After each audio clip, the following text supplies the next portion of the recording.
Bienvenida. Muchas gracias. Y yo aprovecho para felicitarlos a ustedes, Muchas para saludarlos. gracias. Felicidades por los 5 años, felicidades a Fede por el cumple. Y la verdad es que cuando uno veía el tape de esos 5 años, se ve a Sole más joven, más linda. Y algunos con un poco menos de pelo. Algunos se veía con alguna chapita menos. Pero bueno, igual la verdad que felicitaciones. Muchas gracias. Un excelente trabajo. No renegamos. Muchas gracias. Perdemos el pelo, las mañas siguen al aire. Los años, y bueno, sí. No, es algo que no podemos zafar, por más que hagamos todo lo posible. Alonso, a propósito de lo que veíamos de la realidad de Brasil, arranquemos por ahí, ya que estamos actualizando un poco las noticias, porque también, bueno, usted dijo no estar de acuerdo con un poco la posición quizás pública que tomó el Frente Amplio para con el caso Lula, sobre todo la de Lucía Topolansky como vicepresidenta, ¿no? Sí, a ver, lo de Brasil es muy doloroso y sobre todo para el pueblo brasileño, que ojalá que encuentre los caminos de salida, porque esto es muy triste para un país, los hechos de corrupción. Y acá yo no quiero decir defiendo a Lula o no defiendo a Lula y defiendo a los demás, yo no defiendo a nadie, ni me corresponde a mí emitir opinión sobre fallos judiciales de otro país. Lo que está claro es que hubieron y quedó más que demostrado, más allá de las instancias judiciales, graves casos de corrupción, ¿no? Y en este caso lo que sí creo, y en un país democrático donde todos podemos expresarnos, una cosa es la vicepresidenta de la República, que representa una institucionalidad, que acompañe y defienda un proceso tan complejo como el de Lula, me parece que no hace bien, no le hace bien al país. Porque la corrupción, porque son señales que creo que no está bueno. La corrupción es corrupción, no importa si es de izquierda o de derecha, es corrupción. Y creo que esa es una señal que también tenemos que dar en el país. A la corrupción se la combate desde cualquier lugar y en cualquier situación, pero más estando en un lugar tan representativo como ser la segunda persona más importante del país. Entonces, desde ese lugar, a mí me chocó ver a la vicepresidenta de la República en un acto de solidaridad y de respaldo al expresidente Lula. Desde ese lugar. Claro, no así la posición del presidente, que lo dejó en manos de su Ministerio de Relaciones Exteriores y mantuvo una posición neutra, ¿no? De no injerencia al menos. Es que creo que ese es el camino que corresponde. Más allá de las posturas personales, que son válidas, por eso decía en un país democrático, desde el punto de vista personal, lo que también creo que es una señal, este tema de Brasil, es que finalmente, cuando hay independencia de poderes, actúa la justicia, y en este caso me parece que eso es algo bueno, que haya independencia de poderes y que la justicia actúe mucho más allá sobre quién cae. Y en este caso, cuando se dice, bueno, en Brasil toman a Lula para que no gane, y eso me parece que es muy infantil pensar eso. En Brasil hubieron graves casos de corrupción que involucran también al expresidente Lula, y creo que esta es una señal que todos los que están en la región, los que estamos en la región, deberíamos atender.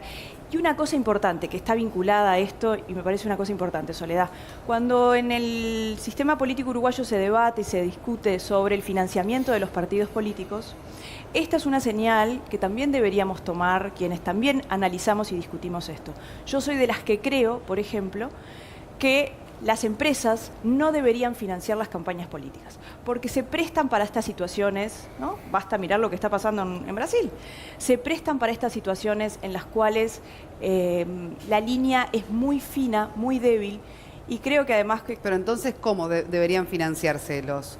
Con lo que el Estado nos brinda. El Estado nos da suficientes recursos para que las campañas políticas se puedan financiar con el dinero que el Estado nos aporta en cada, son 13, 87, dependiendo de cada instancia electoral. Las instancias internas, las nacionales y después el balotaje, se nos da determinadas unidades, ¿no? UI, para financiar las campañas. Yo creo que esto puede ser tomado también para analizar cuando tengamos que tomar, sobre todo cuando tengamos que votar y decidir, el tema del financiamiento de las campañas políticas. Sí, sí, que no es lo único que hubo en Brasil, pero es un ejemplo paradigmático. Y en el caso de Odebrecht, además, se extiende a otros países del continente. Pero bueno, en definitiva, lo que está en debate también es la transparencia y la ética. Absolutamente. En ese sentido, ¿cómo ve las recientes, por ejemplo, acciones de la Junta de Transparencia y Ética Pública, no solo aplicados a casos del oficialismo, sino también dentro del Partido Nacional, con el caso de algunos intendentes? Me parece muy bien. Yo soy de las que defiendo, primero, el trabajo que está haciendo la JUTEP. Ojalá que pueda seguir teniendo este protagonismo y ojalá que le podamos dar los recursos para que siga teniendo ese trabajo y esa independencia. Y ahí me parece muy bien que sea a todos y que esto, en nuestro caso, yo lo he dicho muchas veces y esto me ha valido incluso algunas críticas en mi propio partido.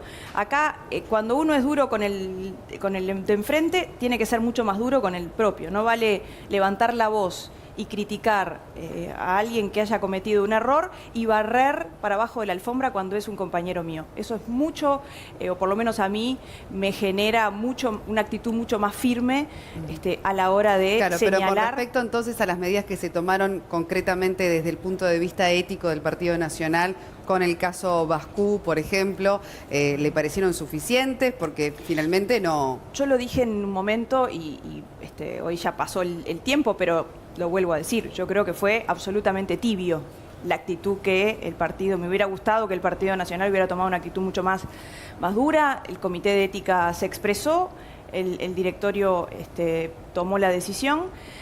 Yo en estas cosas me gusta ser mucho más firme y mucho más clara, sobre todo por las señales que la ciudadanía está pidiendo al sistema político, sobre todo porque la gente está cansada, está harta, está desilusionada de los políticos y esto no es alguien de afuera que tiene que dar señales, somos nosotros mismos los que tenemos que dar las señales. Entonces no alcanza solamente con decir, yo en este caso hubiera hecho, bueno, hay que hacerlo, eso es lo que hay que hacer. Y esto, por eso digo que esto me generó incluso a mí algunas críticas, pero creo que estas son las cosas que hay que empezar a cambiar.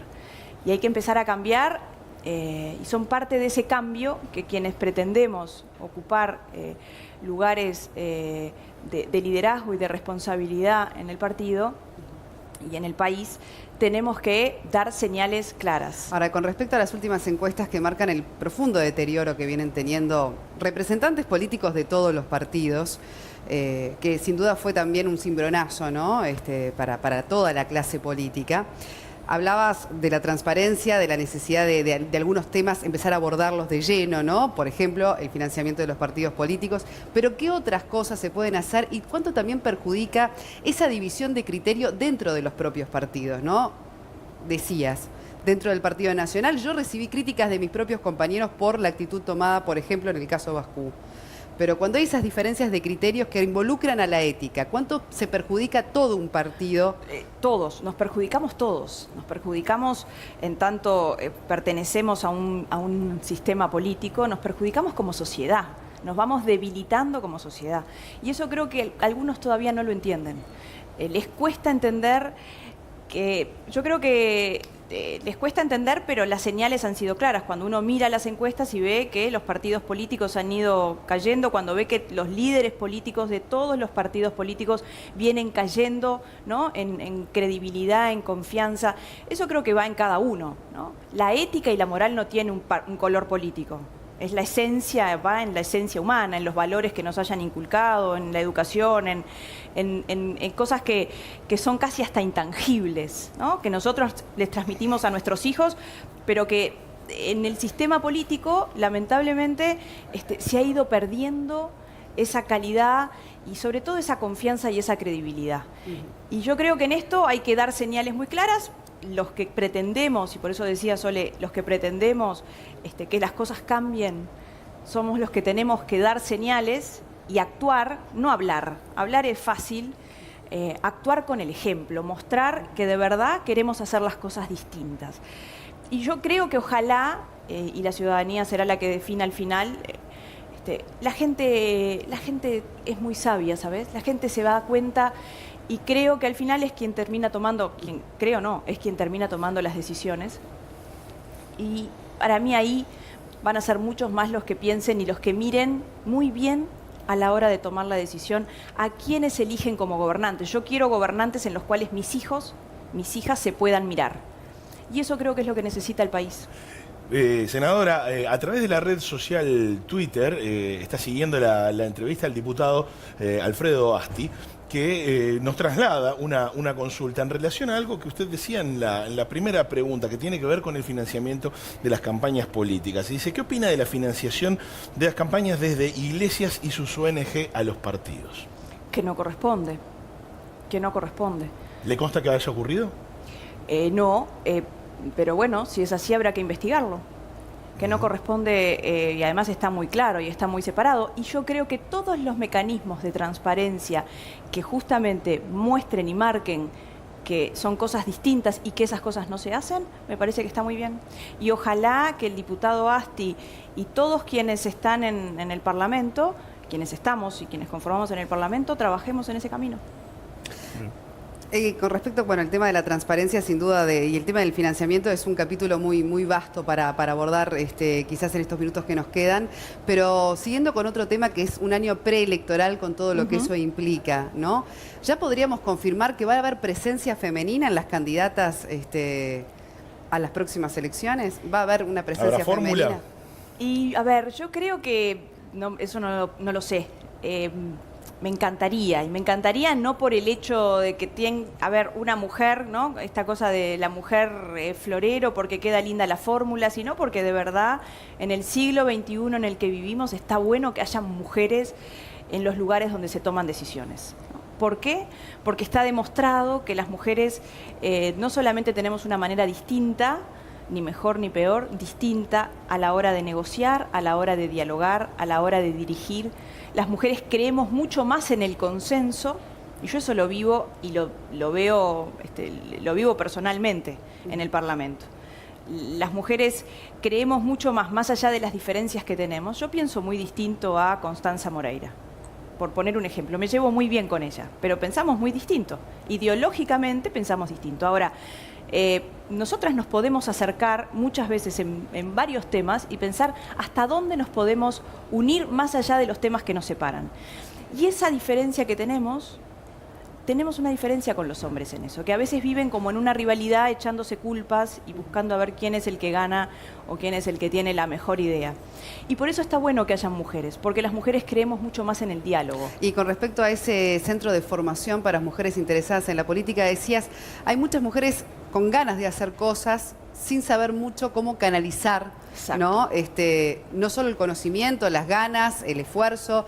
Y en ese sentido, ¿cuál es un poco el propósito de formar a mujeres para que puedan empezar a hacer campaña o carrera política, mejor dicho? Está bueno eso, Sole, y la verdad es que para mí es un desafío y no sabes lo que me gusta y lo que disfruto. El sábado pasado hicimos el primer taller. El recorrido de esto empezó el año pasado cuando empezamos a recorrer en estos timbrazos, en estas recorridas que hicimos en todo el país, la cantidad de mujeres de distintas edades, con distintas realidades que te decían, yo quiero dar una mano, yo quiero ayudar, pero no sé cómo, no tengo el conocimiento, no tengo las herramientas. Y ahí con un grupo de compañeros empezamos a pensar cómo hacer para empoderar a esas mujeres. Es decir, y no necesariamente dentro del para el partido, ni... Eso está bueno. Esto no es, y yo lo decía los otros días en la presentación y en el lanzamiento, esto no es para mujeres blancas, para mujeres del Partido Nacional y para mujeres que quieran militar con Verónica Alonso. No tiene nada que ver esto. Esto es mujeres que quieran aportar, a veces para cambiar su barrio, su cuadra, su comunidad. Organizaciones sociales, ciudad. No tienen por ser partidos. No tienen que ser partidos, pero sí que quieran dar una mano. Entonces, los talleres que empezamos que se conformaron y que ya empezaron el sábado pasado, pero el sábado que viene están en Rivera, y así en cada uno de los departamentos, es sobre comunicación política, sobre oratoria, sobre liderazgo. A veces las mujeres no es por falta de capacidad, pero sí por falta de confianza, de la autoestima y de creer que las mujeres podemos. Sobre historia política de los partidos de los partidos y también del país, sobre funcionamiento del Estado, sobre economía para no economistas, es decir, herramientas concretas para empoderar y ayudar a que esas mujeres den un pasito más. Como yo les decía en el lanzamiento, aquella frase de Kennedy que decía, en lugar de esperar qué puede hacer mi país por mí, es qué puedo hacer yo por mi país, qué puedo hacer yo por mi ciudad, qué puedo hacer yo por mi comunidad. Y desde ese lugar trabajar para cambiar, porque las mujeres somos agentes de cambio. Con respecto al timbrazo, que recientemente también estuvo por el lado, por los alrededores del MAM, ¿no? Sí. También visitando vecinos. Se la ha asociado mucho con una forma de hacer política asociada al macrismo, a María Eugenia Vidal, porque un poco, bueno, ese fue... Al asesor Durán Barba. Claro, pero esa modalidad del timbrazo, de tocarle la puerta a los vecinos, de hablar con ellos, muchos explican, bueno, después lo que fue el resultado en las urnas. Con respecto Sí. a esa asociación que cada vez se hace más de usted y lo que podría ser, bueno, su sector con el macrismo, ¿es así? ¿Lo siente Bueno, como una influencia directa? Sobre todo, me gusta, tú decías recién, con María Eugenia Vidal. Nosotros fuimos en Buenos Aires, estuvimos, parte del equipo estuvo con la gente que trabajó del PRO en la provincia de Buenos Aires, viendo cómo trabajaban. A ver, el timbrazo es más viejo que el Sí. agujero del mate, ¿no? En eso lo hemos hecho, el puerta a puerta, el contacto directo, y para mí sigue siendo insustituible, más allá de este mundo que tenemos hoy, que es también el mundo de las redes, el contacto directo, que para mí eso es muy importante. El mecanismo y las fuentes que hoy tenemos a través de las redes está buenísimo, pero el contacto cara a cara, el abrazar, el tocar, el dar un beso, el tomarse un mate, el escuchar, para mí eso es insustituible, a pesar de estar en el siglo XXI. Y eso fue lo que nosotros vimos en Buenos Aires, en la provincia de Buenos Aires, especialmente con María Eugenia Vidal, y parte del equipo con el que tratamos de sacar, está bueno copiar lo bueno, tratamos de sacar dentro de eso las herramientas que bueno, empezamos a utilizar durante el 2016 y el 2017, y no saben la cantidad de gente, porque nosotros una de las cosas que tiene el timbrazo es que no vamos a las puertas o a las casas que son blancos, ¿no? Que son más amigables. Vamos a todos. Y por supuesto, tenemos algunos que te dicen, yo no soy blanco, no me interesan los partidos políticos. Y generás ese contacto. Hay mucha gente desilusionada, mucha gente desilusionada. Te diría que es el partido más grande hoy, el de los indecisos, el de los desilusionados. Pero creo que ese es el trabajo más importante que nosotros tenemos que hacer. Y la El oposición volver está a haciendo un ilusionar. trabajo aprovechando esa desilusión. ¿Considera que hoy la oposición está jugando un papel como debería estar jugando frente a esa situación? ¿O todavía queda mucho por seguir trabajando en ese Bueno, sentido? yo creo que falta mucho. Yo creo que todavía la oposición no está a la altura y eso es una señal clara. Nosotros cada uno hacemos, ¿no? O yo por lo menos en mi trabajo hago todo lo que siento, todos los días me levanto y digo, ¿cuántos más puedo hoy tratar de convencer en el buen sentido? No con promesas falsas y con promesas que muchas veces ha pasado, que es lo que la gente más reclama.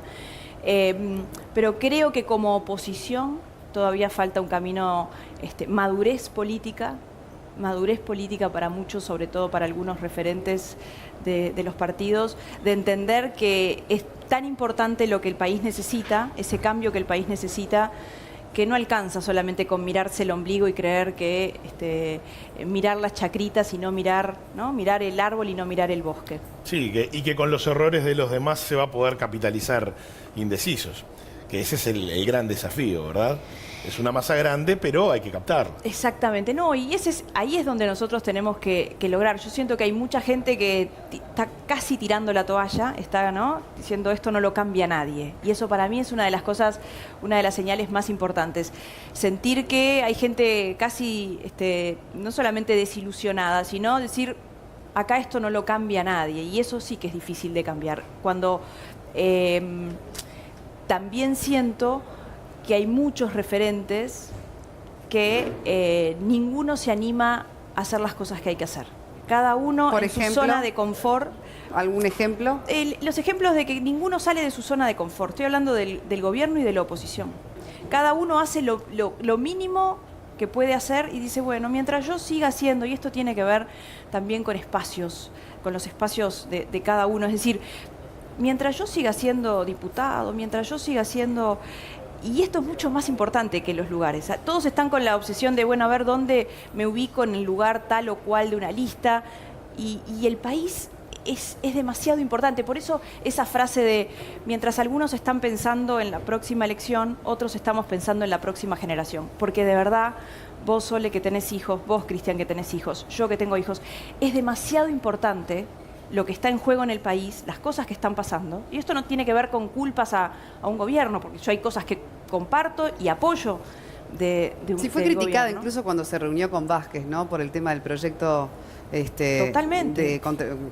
para medidas contra el abuso de alcohol y demás, A lo que voy es, que generó un acercamiento con el presidente que no fue bien visto por su propio partido. pero es que yo creo que en esto o lo sacamos entre todos o no lo sacamos. El país es demasiado importante para jugar en el partido, en la canchita chica. Esto es, nos ponemos de acuerdo, con muchos nos podemos poner de acuerdo, ¿no? Porque algunos hablan de diálogo con la oposición, pero no dialogan ni siquiera dentro del propio partido.